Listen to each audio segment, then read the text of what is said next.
Exams mo na ba kasambahay? Tuwing ganitong panahon, ilang tasa kaya ng kape ang iyong karamay sa pagpupuyat, samot-saring sticky notes sa iyong dingding, at napakaraming reviewer na kung minsan ay hindi alam paano ang gagawin. At kung minsan nakakaapekto sa ating time ng pagre-review ang iba't ibang distractions gaya ng social media.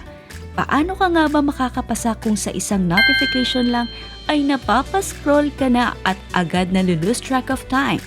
At kahit naka-DND mode ay di pa rin mapigilang i-check ang phone. Ayon sa mga eksperto, ang sobrang paggamit ng social media ay isa sa mga dahilan ng pagbagsak ng grades. Add mo pa ang stress, burnout, ADHD, at kahit ang pag-skip ng lunch dahil sa kakaaral. Lahat ng yan nakakadagdag sa listahan ng struggles mo.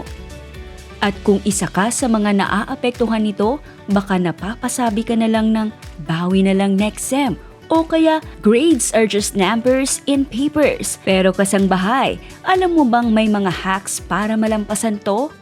Heto na ang tips para makaahon, makapag-focus at siguradong pumasok sa iyong utak ang mga studies mo. Let's go! Tip number 1. Gumamit ng technique sa time management o Pomodoro Technique. Ang Pomodoro Technique ay mula kay Francesco Cirillo noong late 1980s.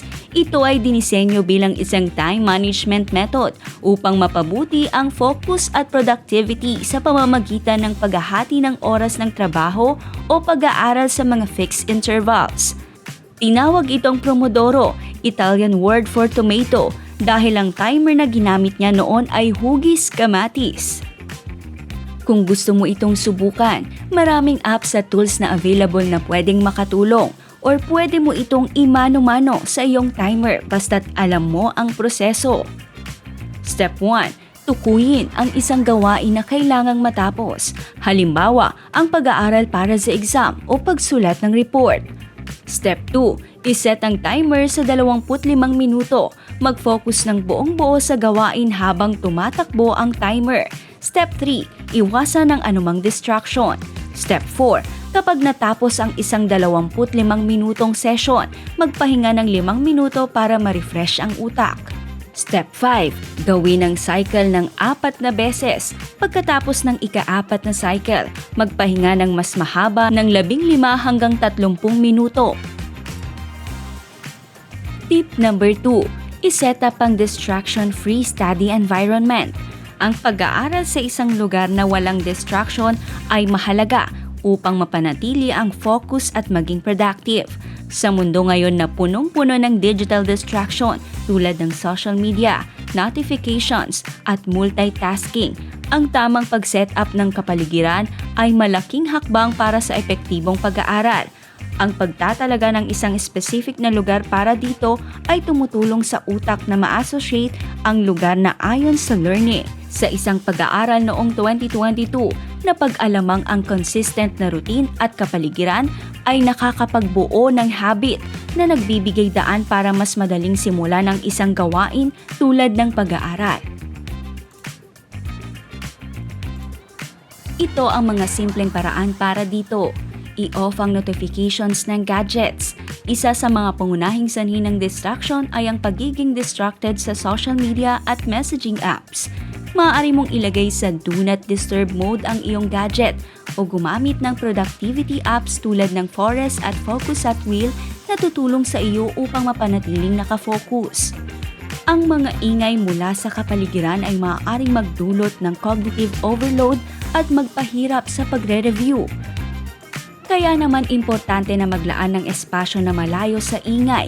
Dito ilagay ang mga gamit sa pag-aaral at sanayin ang sarili na doon gawin ang schoolworks.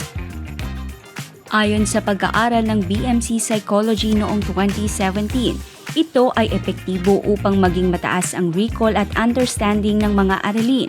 Kung hindi naman maiiwasan ang background noise, maaaring gumamit ng noise-canceling headphones o white noise apps para makontrol ito. Ang konsepto ng clutter-free environment ay nakakatulong upang maiwasan ng mental fatigue. Tip number 3. Ayusin ang lighting. Ang tamang ilaw ay mahalaga para sa concentration, Kaya naman importante na humanap ng lugar na may natural na ilaw o gumamit ng adjustable lamp para sa tamang liwanag. Ito ay ayon sa pag-aaral nila Soyun Kang at Narayon noong 2019. Ang natural lighting ay may positibong epekto sa mood at focus ng mga estudyante. Samantala, ang sobrang maliwanag o sobrang dim na ilaw ay maaaring magdulot ng eye strain. Kung maaari, palaging mag-aral malapit sa bintana at gumamit ng manipis na kurtina upang ma-filter ang liwanag. Ilan lamang ito sa mga paraan upang makapag-aral ng mabuti para sa paparating na exams. Importante rin na kilalanin ang sariling kakayahan, kung anong oras ka malayang makaka-review at kung anong method ang epektibo sa iyo. Tandaan kasangbahay, hindi mo kailangang magpuyat ng sobra, ubusin ang kape sa pantry o magpanik para lang magtagumpay. Ang susi ngayong exam week ay tamang diskarte, bawas distraction, dagdag focus at konting self-love.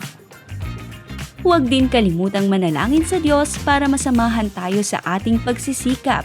We get this! Tara, review na! But make it aesthetic.